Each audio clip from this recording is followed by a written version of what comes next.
Para entender melhor a decisão de hoje do Copom, nós conversamos agora com o ex-presidente do Banco Central e sócio fundador da Gávea Investimentos, o economista Armínio Fraga. Doutor Armínio, muito obrigado pela sua presença aqui no nosso CNN Prime Time. É um prazer tê-lo aqui.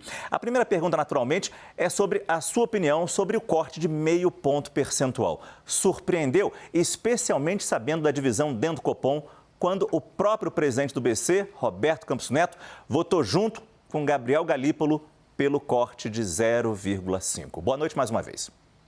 Boa noite, prazer estar com vocês.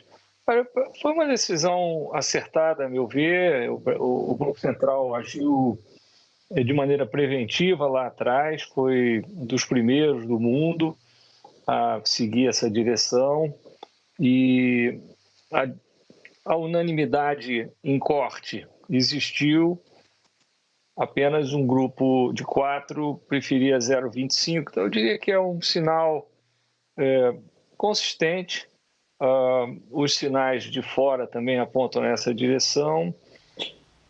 O que eu acho que falta assim, mais é um pouco de paz, mais confiança na área fiscal, para reduzir a incerteza e permitindo mais corte. O fato é que a política monetária segue bastante apertada, das mais apertadas do mundo nesse momento, e a sinalização foi dada mostrando confiança no que é a lei, no fundo, né? O Banco Central tem que seguir a lei. Outro dia, essa situação surgiu numa conversa informal, inclusive a respeito do futuro, quando vai haver também a substituição do atual presidente, vai ter, portanto, o Copom vai ter maioria de nomes indicados pelo atual presidente da República. E a minha resposta tem sido a mesma. Assim, o Banco Central obedece à lei, está fazendo isso com a cautela que um país repleto de incertezas como o nosso recomenda, mas eu diria que o sistema está funcionando. A ata fala na possibilidade de manter o ritmo de corte na próxima reunião. Pergunto se isso traz resultados num prazo mais curto e que resultados podem ser esses? Ótima pergunta. Na verdade, eu estava olhando aqui antes de entrar no ar. As taxas vêm caindo, as taxas de, vamos dizer, 1 ano e meio, que é a taxa que pesa, por exemplo, para a compra de eletrodomésticos e coisas assim. Essa taxa ela vem caindo praticamente em linha reta desde a virada do ano. Ela já vinha caindo. Esse é um ponto que foi pouco percebido, mas é uma taxa muito importante, porque o crediário está baseado nela. Então, eu estava olhando aqui, essa taxa, um pouco antes da virada do ano, estava em 14%, ela agora está em 10,60%.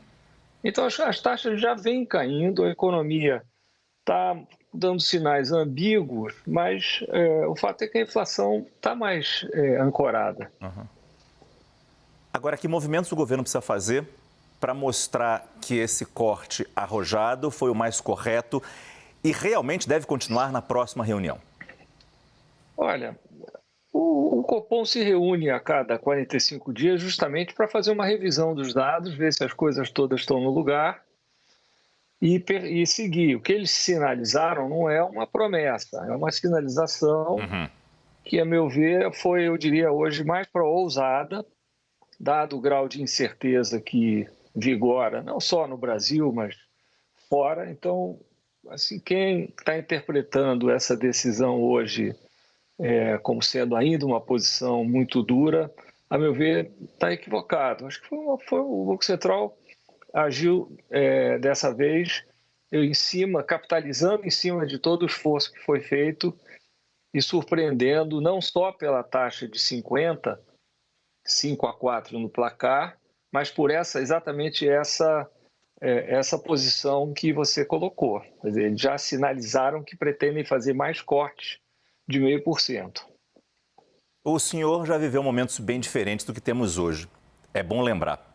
Quando, em março de 99, o senhor assumiu o comando do Banco Central e dirigiu a reunião do Copom, que levou a taxa de juros de 39%, não é 3,9%, de 39% para 45%. Não muito longe daqui, geograficamente, a Argentina está com uma taxa de 97% agora.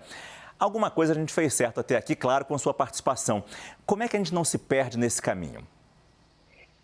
Olha, eu estava ouvindo mais cedo os comentários do ministro Fernando Haddad, que tem sido uma voz de bom senso e, a meu ver,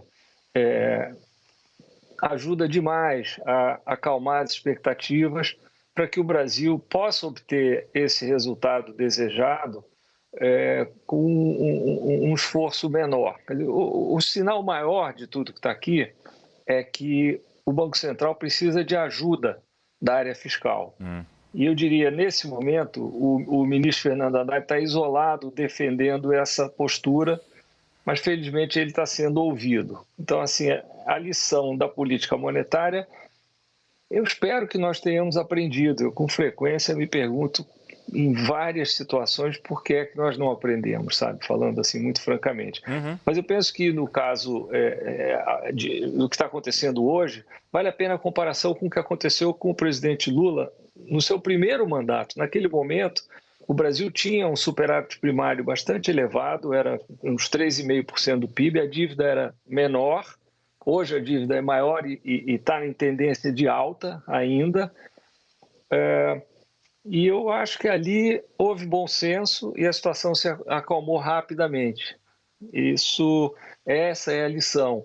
E a lição traz uma recomendação muito forte, que é muito cuidado na área fiscal. Não tem outra saída. O que foi feito e o que foi proposto, que está lá no Congresso, agora eles até resolveram aparentemente dar uma pausa, que é o arcabouço fiscal, é um sinal na direção correta.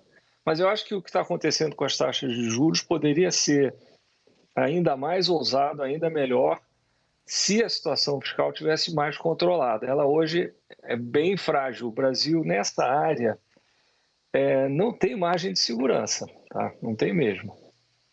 Quer dizer, pelo que o senhor está falando, então, é preciso, assim como aparentemente chega-se a uma paz, governo, Banco Central, é preciso ter uma relação mais próxima governo-Congresso Nacional para tocar arcabouço, tocar reforma tributária, quem sabe uma reforma administrativa também.